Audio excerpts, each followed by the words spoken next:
Welcome back to another episode of Uncropped. Today, we are going to be talking about a film that I made in 2020.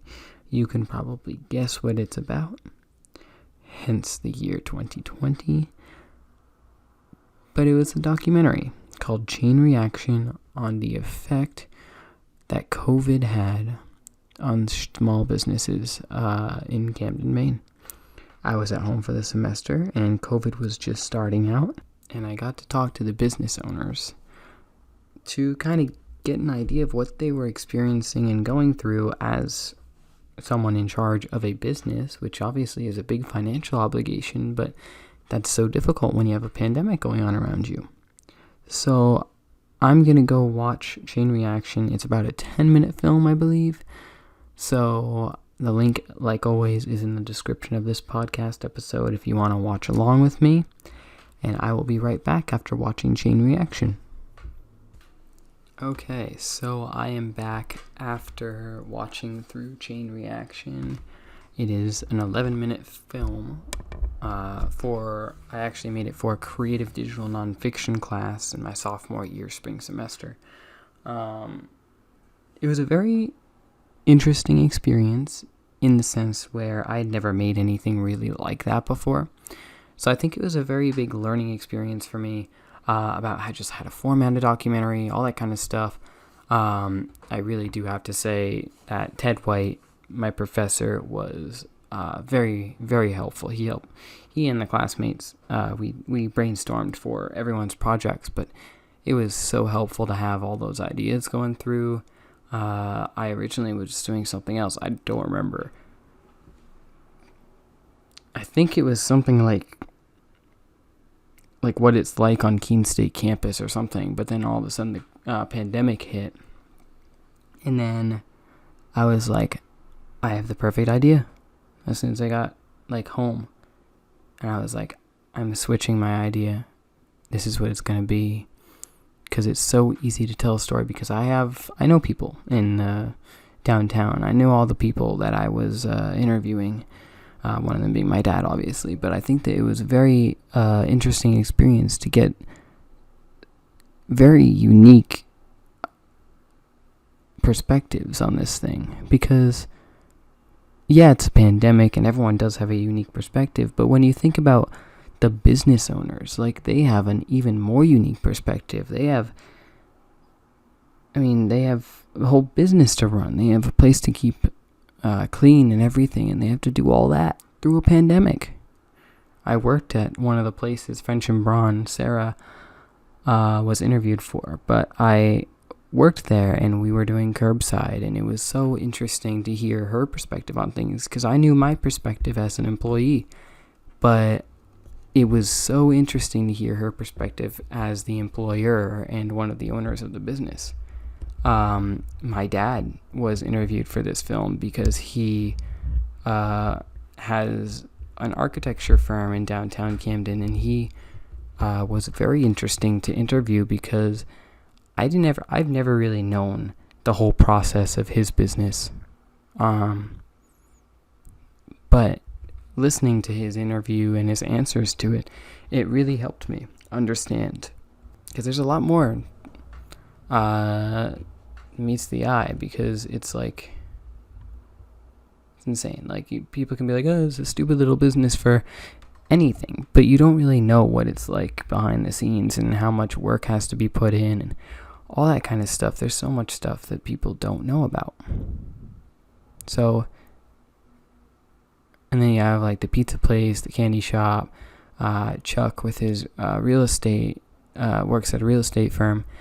It was a very nice, interesting range of people. So I think I did a great job with choosing people to interview, all because I knew them. Okay, so getting to my notes. A lot of them are critical, because that's how I tend to look at my work. I tend to not appreciate the good things unless it's super, super good. But I tend to be very critical. So the audio transitions between interviews, I think they could have been quite a bit better. There was obviously a bunch of different forms of being interviewed. I did an audio interview with Sarah. I did a phone call interview with Karen.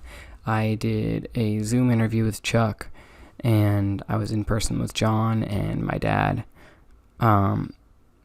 It was very unique in a sense where I had to try and figure out how to put these all together and make them cohesive, because obviously not all of them are going to be on screen and not all of them are going to want to be filmed, which is fine.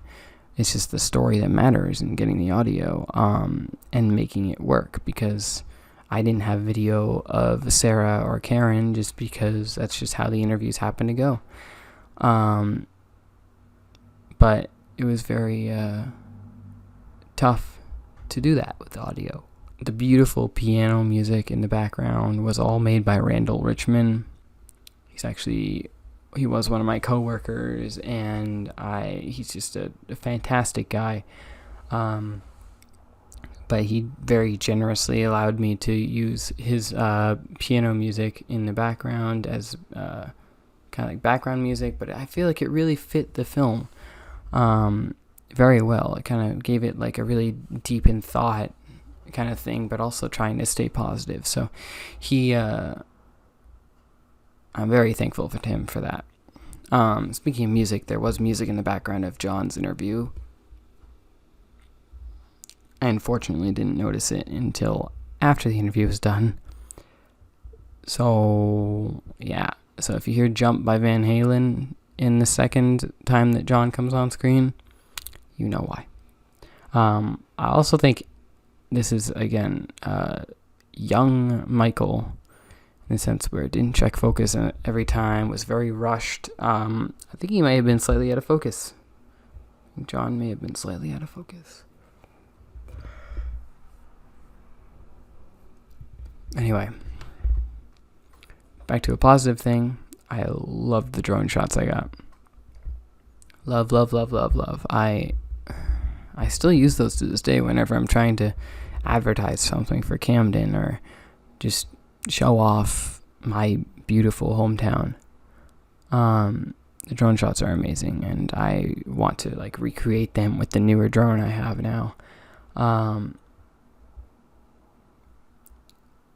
I think some of my B-roll needed more warp stabilizers, because some of it was like, some of it either used too much warp stabilizer, or just I didn't add it for some reason. When Governor Mills comes in, I obviously downloaded the news clip, and I gave him credit, obviously, why would I not? But her audio is only on the left side of the headphones. I don't know what that was, but I should have probably checked that before I exported it. I love the B-roll that I took of French and Braun, because that was, it was tough to capture because I worked there, first off. Second off, I felt very, I don't know what the word is. I don't want to say invasive, but I want to say like, I felt like I was slightly in the way, and I'm glad that obviously I got permission to do it, and I got good B-roll at the end, but I don't know. Something felt off about it, and it wasn't like the B-roll itself. I think it looked good. I think it was the process of getting it that I was like nervous, obviously, because there's a pandemic going on and I'm here filming something for school. But yeah. And then noticing my interview with my dad could have been tighter in two senses. One, I could have had a closer shot on him. I could have zoomed in a little bit or moved forward. But also he does go on for a while, and I just decided not to cut it out because, I mean, yes, everything is very interesting that he's saying. It's just a matter of, I don't know. He repeats himself a lot, which that's totally fine, obviously. That's my job to cut down, though, in editing. So, I don't know. I could have done that better. And then I love the shot of the star on the top of Mount Batty with the drone. That is so beautiful towards the end, and I like how I added the statistics. But going into the statistics, there's this weird thing with the drone shots. I don't know why I'm yawning right now. I am tired, but I didn't realize I was that tired. But yeah, there are weird drone shots at the end. I don't know why. I guess I was trying to do some sort of dissolve or something, but it just did not work out properly. And then I also noticed that words are tough. The statistics come up twice. They come up after the star, and then they come up after the credits again. I don't know why I did that. I don't know if that was intentional or not. It was 3 years ago. I can't even remember that. But it was a good film overall, and I'm very proud of it still to this day. But yeah, if I were to make it again today and edit it again today, there would be many things that I would have changed or altered. So yeah, those are my thoughts on Chain Reaction. Let me know what you guys think. I want to share the fact that this podcast is also now available on YouTube under the Room 310 Media page. And it's free on YouTube. It's free everywhere. And everywhere that you listen to podcasts, obviously. I'm aiming for every Friday release. But if I miss a Friday, it's just because I've been crazy busy. I have a job now. So there's a lot going on here. But I hope you all have a great day, and I will talk to you guys next week with another episode of Uncropped. Have a great day, guys.